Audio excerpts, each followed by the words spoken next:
And with 3 parts per million of chlorine, I'm cleaner than your daddy's plate after Thanksgiving dinner. Wow, that's pretty clean. Number 10. Sheldon's moms. Okay, let's start by addressing the elephant in the room. Yes, before getting cast as George Sr. in Young Sheldon, Lance Barber played a mean jerk from Leonard's high school days on The Big Bang Theory. I think that we'll have to ask the fans of the show to suspend some disbelief. Based on social media, it's going to be difficult for some of them. And I hope that I can do a good enough job to take them away from that. However, did you know that Zoe Perry, who plays Mary in the prequel, also has a Big Bang Theory connection? It would have been great to put Laurie Metcalf, who plays Mary Cooper in the Parent series, in a time machine or use CGI to have her reprise her role. Well, this takes me back, me doing your laundry, you next to me criticizing. It is nice, isn't it? Instead, the casting team chose the next best option. They cast her real-life daughter. Perry, of course, asked her mom for tips before the audition, and, well, she nailed it. She said, just, keep, as long as you ground it, in reality, you're golden. So that's kind of been the aim from day one. Number 9. A Blossom Shoutout. We're guessing that someone among the creative team of The Big Bang Theory and Young Sheldon must be a huge fan of the 90s sitcom Blossom. Why? Well, in the Parent series, the leading actress is first brought up while the guys are trying to find a 4th person to join their physics bowl team. You know who's apparently very smart is the girl who played TV's Blossom. She got a PhD in neuroscience or something. Raj, we're not getting TV's Blossom to join our physics bowl team. Now, do you remember who played the titular Blossom? Yep, that's right, Mayim Bialik, aka Amy Farrah Fowler. Now fast forward, or is it back, to Young Sheldon. Missy makes a list of potential boyfriends for her Cabbage Patch doll, one of whom is Joey Lawrence. Of course, Sheldon hilariously has no idea what she's talking about. How do you think Celeste would look next to Joey Lawrence? I don't know who that is. He's Blossom's brother. I don't know who that is. It's a show. She wears hats. What would Joey say? Whoa, this is amazing. He wants to know what I think. Number 8. The Global Population of 1989. In a Season 2 episode, Mary goes through a major crisis of faith after tragedy strikes her church. Please look after the Hanson family to find strength in their time of grief. Although Sheldon is firmly atheist, he finds his mother's loss of belief distressing and tries to comfort her in his own unique way. First, he attempts to bring back her faith using science. It's just that gravity is precisely as strong as it needs to be. And if the ratio of the electromagnetic force to the strong force wasn't 1%, life wouldn't exist. What are the odds that would happen all by itself? But when gravity fails to pull her back in, he tries another adorable tactic. Well, there are 5 billion people on this planet, and you're the perfect mom for me. What are the odds of that? Putting the sentimentality aside, it seems that the show's creators did their homework. Census data from 1989 and 1990, when the episode is set, shows the global population was indeed in the ballpark of 5 billion people. Now that's some pretty impressive attention to detail. I don't like sharing credit, but I knew in that moment it wasn't the appropriate time to say it. Number 7. Leonard kisses Sheldon's music teacher. Okay, not exactly. Let us explain. In the Young Sheldon pilot, Sheldon follows the sound of music and joins in by playing along on the piano.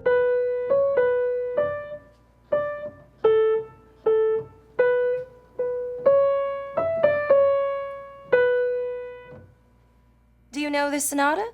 No, How long have you played the piano? I don't play piano. His perfect pitch catches the attention of the school's music teacher, Miss Fenley. We meet her again the following season when Sheldon decides to take up violin in a bid to be more like his idol, Albert Einstein. I think I have an old violin you can take home and get the feel of. That's great. Thank you. But I have to warn you, it can be a frustrating instrument to learn. Can you play it? Yes. I'll be fine. However, this isn't the first time we've met actress Melissa Tang in the Big Bang Theory universe. Tang also played Mandy Chow, the woman Leonard kissed during his expedition in the North Sea. She's not the only familiar face either. Vernee Watson-Johnson played a nurse in both series too. Oh, it's Cooper again. Can you take it? Do I have to? He asked me if all the jobs for men were taken. I'll get it. You just stay here and do your nails. Number 6. The cow in the opening titles turns into a bull. In the opening credits, we see young Sheldon staring out into the distance until a nearby cow momentarily breaks his focus.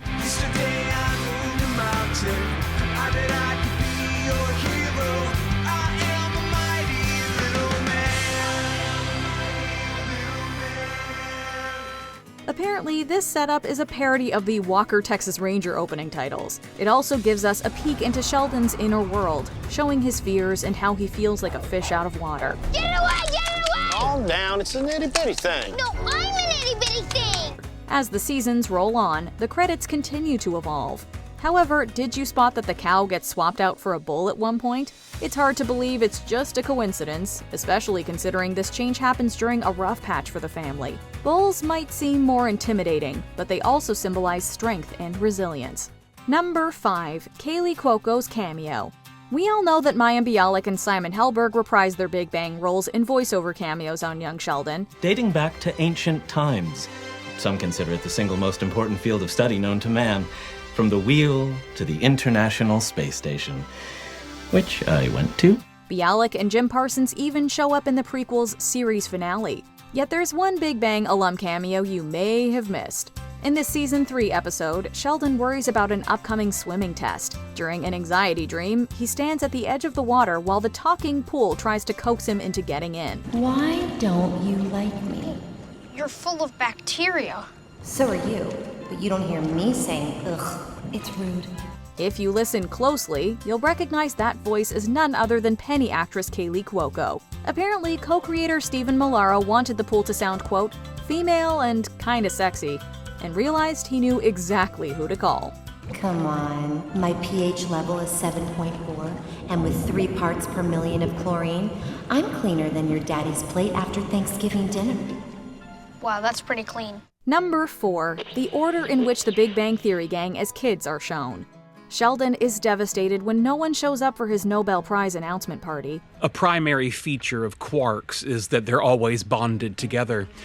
But in that moment, I felt like a neutrino, destined to be alone forever. Little does he know, there are other kids out there who will one day watch him and his wife accepting their own Nobel Prize. Indeed, we're shown a montage of Sheldon's future Big Bang pals as children. Interestingly, they're presented to us in the same order we meet them in the parent series. First, we see Leonard wearing a very familiar-looking robe. Then, we glimpse young Penny asleep, child Raj studying, and kid Howard playing video games. Bernadette follows after, and finally, Amy, the last to join the group, completes the montage.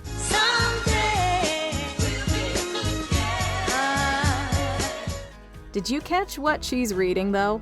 So I'd like to return the favor by inviting you to watch an episode of your favorite childhood television series, Little House on the Prairie. That sounds lovely. Number 3. The faculty member who greets Sheldon at Caltech. In the very last scene of young Sheldon, our young protagonist arrives at Caltech for grad school. As he takes it all in, he's approached by a faculty member who asks him if he's lost. You lost? No. I'm exactly where I'm supposed to be. What you might not know is that this professor is played by David Saltzberg, the guy who's been fact-checking practically all the science in the Big Bang Theory and young Sheldon since day one. The nice thing about being a science consultant is I have the easier job than the writers because there's an infinite number of stories they could tell, right? But there's only one reality. I just have to tell them what's true. Showrunner Steve Holland explained that fewer people had as big of a role in molding the character of Sheldon Cooper as Saltzberg. So you're like one of those beautiful mind genius guys. Yeah. This is really impressive. I have a board. If you like boards, this is my board. So as their own personal thank you for all his hard work over the years, they gave him this role in the finale. Number 2, Sheldon's office. Also in the final episode, we're back in the present with Amy and Sheldon, now living in the LA suburbs, chatting in Sheldon's office. Don't read over my shoulder. Well, are you writing your memoir or a fantasy novel? For your information, the word memoir comes from memory, and these memories are mine. Holland shared that the team visited the old set now on display for Warner Brothers studio tours and hand-picked items they thought Sheldon would treasure. You can spot his old train set, comic books, Rubik's Cube tissue box, DNA structure, Gollum, and more. There's a nod to his Nobel behind him, and of course the iconic sofa where his kids probably learned never to sit in Daddy's spot. But you love that spot. No, I love my mother. My feelings for my spot are much greater. According to Holland, there are around 20 Easter eggs to find, so next time you watch, hit pause and go on a hunt. And by the way, your daughter wants to take acting classes. I told you we never should have let Penny babysit. Number 1. George Sr. attends his own funeral. We all knew it was coming, but the moment we learned of George Sr.'s passing hit us like a ton of bricks. He had a heart attack. It's okay, right? He's gone. The funeral episode that followed also felt like a punch to the gut. But here's a little behind-the-scenes nugget. Unbeknownst to viewers, Lance Barber tried to lighten the mood on set. No matter what I did, he always had my back. I love you, Dad. Reagan Revord, who plays Missy, revealed all in her Instagram stories. She shared that Barber dressed up as a woman named Georgina and sat among the mourners in the church. The camera crew likely avoided showing Georgina much during such an emotional scene, but we think we may have spotted her. According to Revord, Georgina, quote, brought some much-needed laughter to everyone. Why are they laughing at Dad? Because I love him. Did you spot anything we didn't notice? Let us know in the comments. Did you not see the sign? I did. It's not legally binding.